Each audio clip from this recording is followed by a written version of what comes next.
Textual agitation number 8.6. A charged particle oscillates about its mean equilibrium positions with a frequency of 10⁹ Hz. What is the frequency of electromagnetic wave produced by the oscillator? तो आपको किसकी इसका frequency दे रखी है, तो charge particles की आपको frequency दे रखी है f = 10 हर्ट्ज। तो आपको मालूम है कि भाई यहाँ पे आपने एंटेना लगाया हुआ है, तो यहाँ पे जो इलेक्ट्रॉन चार्ज पार्टिकल है वो ऑक्सीलेशन मोशन कर रही है ऐसे कंटिन्यूसली। तो इसमें से जो वेव जनरेट होगी तो उसकी भी फ्रीक्वेंसी कितनी होगी, सेम ही होगी। कितनी होगी, 10⁹ हर्ट्ज ही होगी। ठीक है, तो दोनों की फ्रीक्वेंसी आएगी same.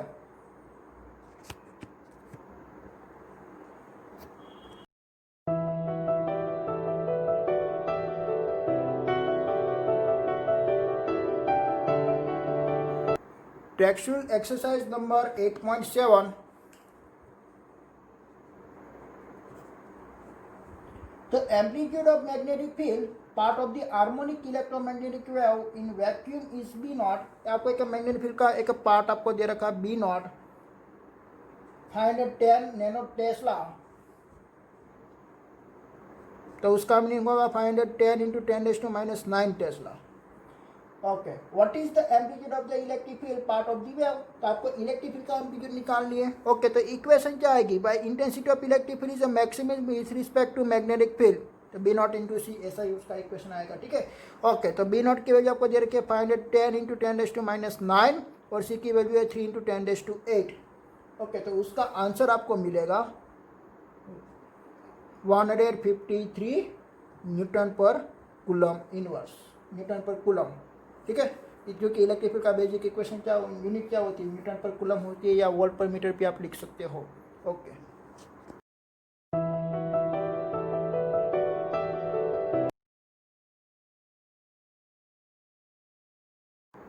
Textual exercise number 8.8। Suppose the electric field amplitude of the electromagnetic wave E0 आपको दे रखा है 120 न्यूटन पर coulomb,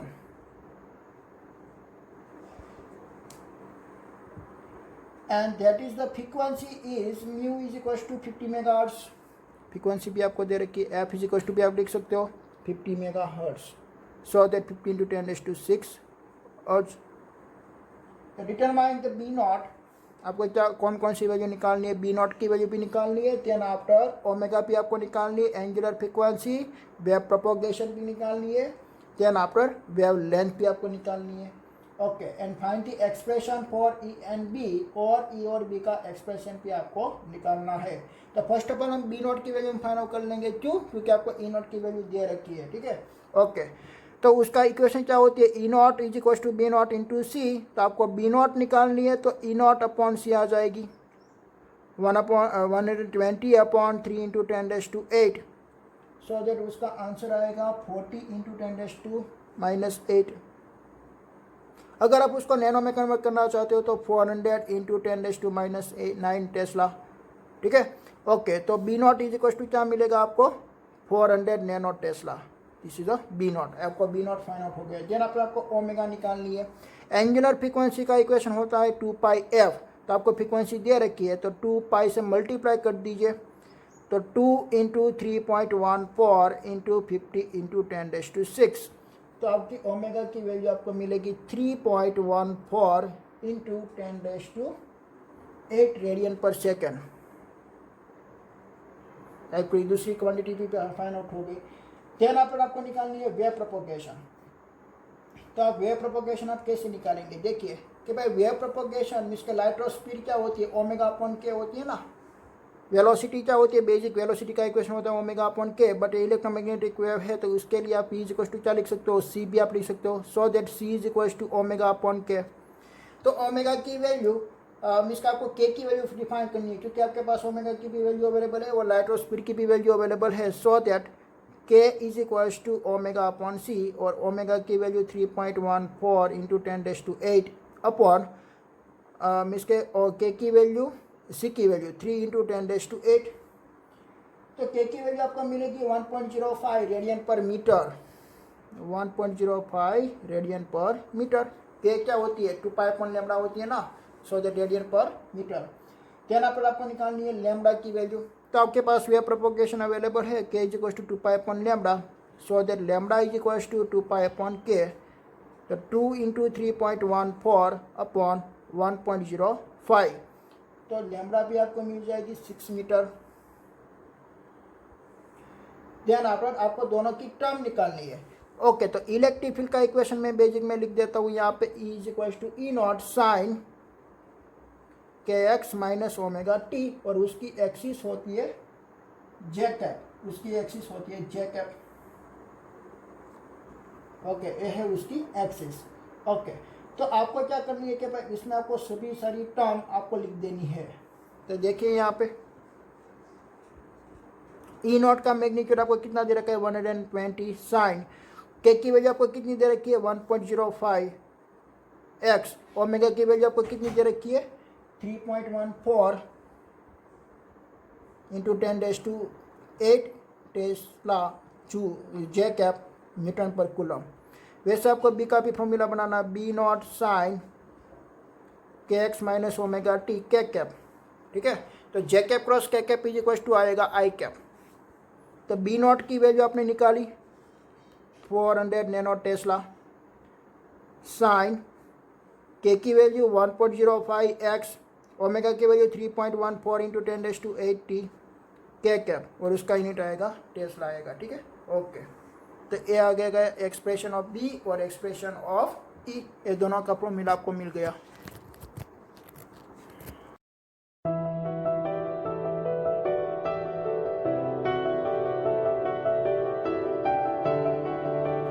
Textual example number 8.9. The terminology of different part of the electromagnetic spectrum is given in the text. Use formula E is equals to h mu, means hf, for the energy of the quantum of the radiation photons and the obtain the photon energy in unit of electron volt. आपको photon की energy define करनी है electron volt में for the different parts of the electromagnetic spectrum. तो electromagnetic spectrum में आपने जो different part देखे, गामाज रे, ठीक है, अल्ट्रावायलेट रे, एक्सरे, इंफ्रारे, ये सभी की आपको क्या निकालनी है इलेक्ट्रो में, मीन्स का आपको एनर्जी डिफाइन करनी है इलेक्ट्रॉन वोल्ट में। In what way are the different scales of photon energy that you obtain the related to the source of electromagnetic radiation. Okay, देखिए तो आपकी जो मिस्टेक जो इलेक्ट्रोमैग्नेटिक ट्रैवल करती है तो उसकी एनर्जी कितनी होती है, E is equal to H F, but F is equal to आप सी अपॉन लैम्बडा भी आप लिख सकते हो, सो दैट एनर्जी का इक्वेशन होगा H C upon lambda, H C upon lambda. Okay, then after वो जो एनर्जी का इक्वेशन है वो आपको इलेक्ट्रॉन वोल्ट में निकालनी है। तो इलेक्ट्रॉन वोल्ट में निकालने के लिए देखिए E is equal to H C upon lambda, और इलेक्ट्रॉन के साथ डिवाइड कर देना 1.6 इंटू 10⁻⁻19 से, तो ए निकल जाएगी इलेक्ट्रॉन वोल्ट में, बट इसका यूनिट होता है जूल, ठीक है। तो हम फर्स्ट ऑफ ऑल लेते हैं gamma ray.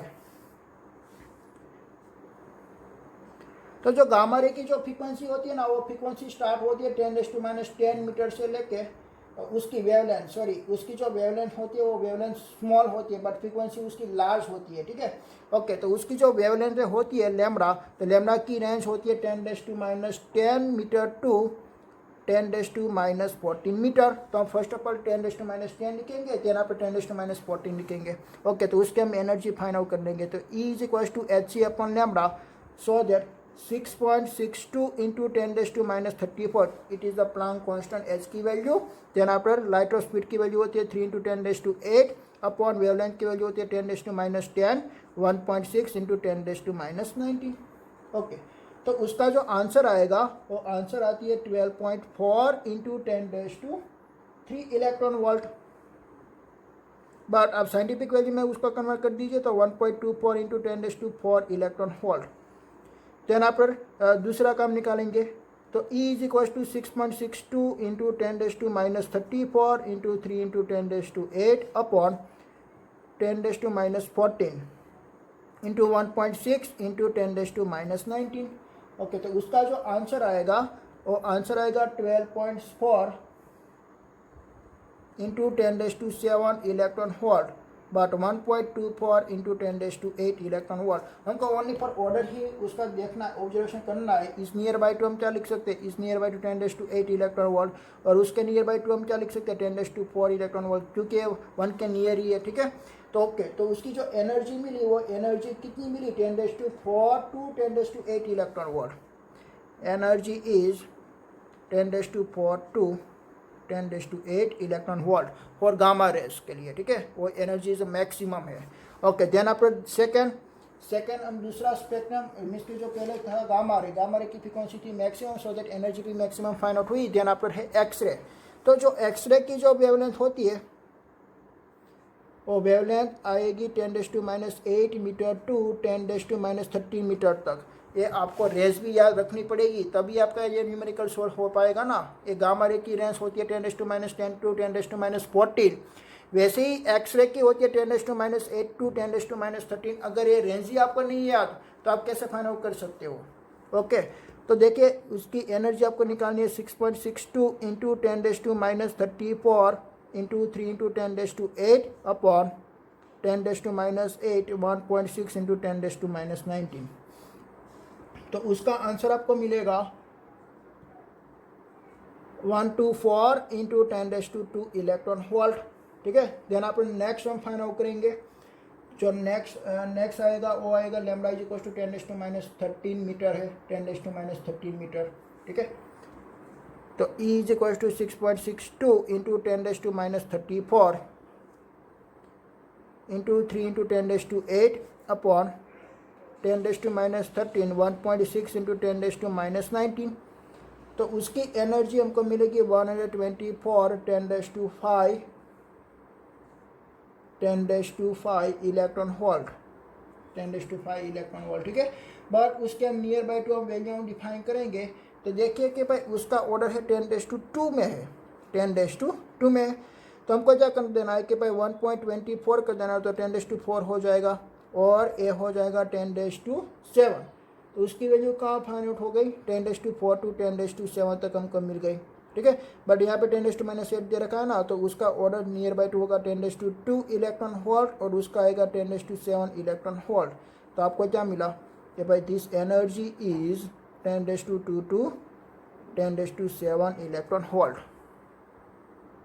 Then after next हम सेकेंड स्पेक्ट्रम लेते हैं अल्ट्रावायलेट के लिए। अल्ट्रावायलेट के लिए जो उसकी वेवलेंथ की रेंज होती है वो होती है 4 into 10⁻7 metre to 6 into 10⁻10।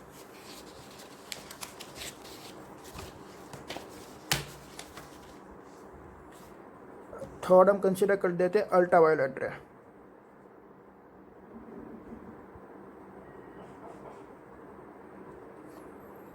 Ultraviolet की रेड के लिए लैम्डा की रेंज होती है 4 into 10⁻7 metre to 6 into 10⁻10 metre. तो उसके लिए पहले हम एनर्जी डिफाइन करते हैं। E is equal to 6.626 into 10⁻34 into 3 into 10⁸ upon 4 into 10⁻7 into 1.6 into 10⁻19। तो उसकी जो एनर्जी फाइंड आउट होगी वो आएगी 4.14 electron volt is near by two 10⁻0 electron volt. Okay, दूसरे की फाइंड आउट हम कर देते हैं 6.626 into 10⁻34 into 3 into 10⁸ upon 6 into 10⁻10 into 1.6 into 10⁻19। तो उसकी एनर्जी आपको मिलेगी 2.08 into 10⁻³ electron volt is nearby to 10⁻³ electron volt. So that energy is 10⁻0 electron volt to 10⁻³ electron volt. Then after 4 उसका नेक्स्ट स्पेक्ट्रम आएगा एक विजिबल लाइट का, ठीक है। तो विजिबल लाइट का स्पेक्ट्रम का आप वेवलेंथ लिख दीजिए। तो उसकी वेवलेंथ फर्स्ट ऑफ ऑल होगी lambda is equal to 4 into 10⁻7 metre to lambda is equal to 7 into 10⁻7 metre. तो उसके हम एनर्जी पहले उसके लिए हम निकालते हैं। तो उसकी एनर्जी आपको सेम ही जैसी मिलेगी ना, क्योंकि दोनों सेम ही था। ओके, तो E is equal to 6.26 into 10⁻34 into 3 into 10⁸,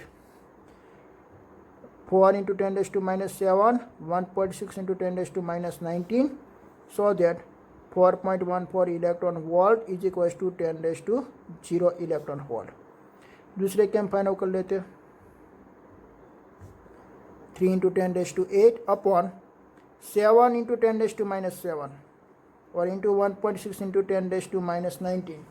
okay, तो हम उसके हम डिफाइन करेंगे तो हमको फाइंड आउट होगा 1.77 electron volt is near by to 10⁻0 electron volt. तो विजिबल लाइट की एनर्जी का ऑर्डर कितना फाइंड आउट हुआ, 10⁻0 electron volt. Then after next infrared. तो इंफ्रारेड की जो वेवलेंथ होती है उसकी रेंज होती है इंफ्रारेड। ओके, तो इंफ्रारेड के लिए उसकी वो वेवलेंथ की रेंज होती है, वो होती है 7 into 10⁻⁻7 metre to lambda is equal to 7 into 10⁻⁻4 metre. ठीक है, ओके। तो देखिए 4 इंटू 10⁻⁻7 और 7 इंटू 10⁻⁻4, तो energy is equal to 1/10,000 times. तो उसका ऑर्डर क्या आपको मिलेगा, उसका ऑर्डर आपको मिलने वाला 10⁻3। आप देख सकते हो यहाँ पे हमने जो आगे डिफाइन किया हुआ था 7 इंटू 10⁻7 का था 10⁻0, बट यहाँ पे 7 इंटू 10⁻4। देखिए मैं उसकी वेवलेंथ लैम्बडा के लिए मैं एनर्जी का ऑर्डर में लिख देता हूँ, वो आगे डिफाइन किया हुआ था इसलिए मैं नहीं करता हूँ। और lambda is equal to 7 into 10⁻4, उसका भी इसका डिफरेंस कितना है, 3 ऑर्डर का ही ना, तो 10⁻3 इलेक्ट्रॉन वोल्ट। तो ये आ गया उसका ऑर्डर। ठीक है, देन आफ्टर 6 माइक्रोवेव।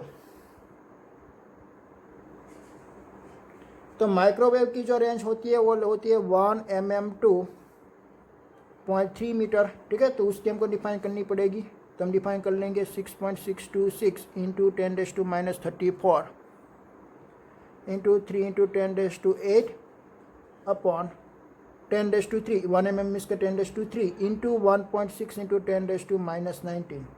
तो उसका जो आंसर आएगा 1.24 इंटू 10⁻3 इलेक्ट्रॉन वोल्ट। तो उसका जो ऑर्डर हमको मिला वो मिला 10⁻3 इलेक्ट्रॉन वोल्ट। देन आपको दूसरा 6.626 इंटू 10⁻34 इंटू मिसके लाइट और स्पीड का इक्वेशन आएगा 3 इंटू 10⁻8 और 0.3 इंटू 1.6 इंटू 10⁻19। तो उसका जो आंसर मिलेगा वो मिलेगा 14.4 into 10⁻7 electron volt is near by two 4.14 into 10⁻6 electron volt. तो उसका ऑर्डर आपको कितना मिला कि भाई 10⁻6 के लेके 10⁻3 तक उसकी रेंज होती है। ठीक है, देन आफ्टर हमको रेडियो वेव की डिफाइन करनी है। Radio wave, light is radio wave. तो रेडियो वेव की वेवलेंथ होती है lambda is equal to 1 metre to few kilometre तक होती है। ठीक है, ओके। तो मीटर तक हम लैम्बडा की वैल्यू फाइंड आउट करते हैं, lambda is equal to 1 metre. तो 1 मीटर के लिए एनर्जी का इक्वेशन आएगा 6.626 इंटू 10⁻34 3 इंटू 10⁻8 अपॉन 1 मीटर ही आपको कंसिडर करनी है, तो 1 इंटू 1.6 इंटू 10⁻19। तो उसका ऑर्डर आपको मिलेगा 1.24 into 10⁻6 electron volt is near by two 10⁻6 electron volt. अगर आपने किलोमीटर कंसिडर किया तो किलोमीटर के लिए भी उसका फ्यू किलोमीटर, तो फ्यू किलोमीटर के लिए उसका जो वेवलेंथ आए, उसकी जो एनर्जी आएगी उसका भी ऑर्डर इसका सेम जैसा ही रहेगा। एक 1 मीटर के लिए था तो उसका यहाँ पे 10 किलोमीटर के लिए 10⁻3 हम कंसिडर कर देंगे, तो 10⁻3 तो यहाँ पे हो जाएगा 10⁻9 इलेक्ट्रॉन वोल्ट। ठीक है, ऐसे उसकी एनर्जी आपको डिफाइन करनी है। तो आपने सभी की एनर्जी को डिफाइन कर दिया, सभी स्पेक्ट्रम की। ठीक है, इसमें आपको क्या याद रखनी है कि भाई अल्ट्रावायलेट की रेंज क्या आती है, देन आफ्टर देन आप उसकी जो रेंज होती है वो भी आपको डिफाइन करनी होती है। अल्ट्रावायलेट के बाद में आती है विजिबल लाइट की, देन आफ्टर इंफ्रारेड की, माइक्रोवेव, ये है विजिबल लाइट। ये सभी की आपको रेंज ही याद रखनी है। ठीक है, आप रेंज याद रखेंगे, वेवलेंथ की आपको कोई भी एक ही रेंज याद रखनी है, वेवलेंथ की याद रखनी है या तो आप फ्रीक्वेंसी की याद रखिए, दोनों में से एक की आपको रेंज को याद रखनी है। ये आपने रेंज याद रख दिया तो आपका ये सभी न्यूमेरिकल में वैल्यू आपको याद हो जाएगी। और ये रेंज याद रखने से आप एमसीक्यू भी सोल्व कर सकते हो, क्योंकि एमसीक्यू में आपको रेंज दी हुई होगी, देन आप उसके ऊपर से आपको बताना होगा कि भाई कौन सा स्पेक्ट्रम है। ख्याल आया?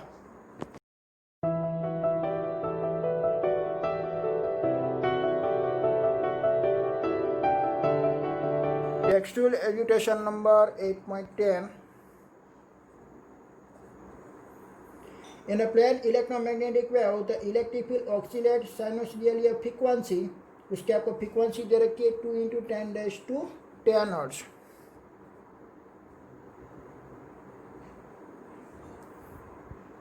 ध्यान आप उसका एम्पलीट्यूड भी आपको दे रखा है ई नॉट की वैल्यू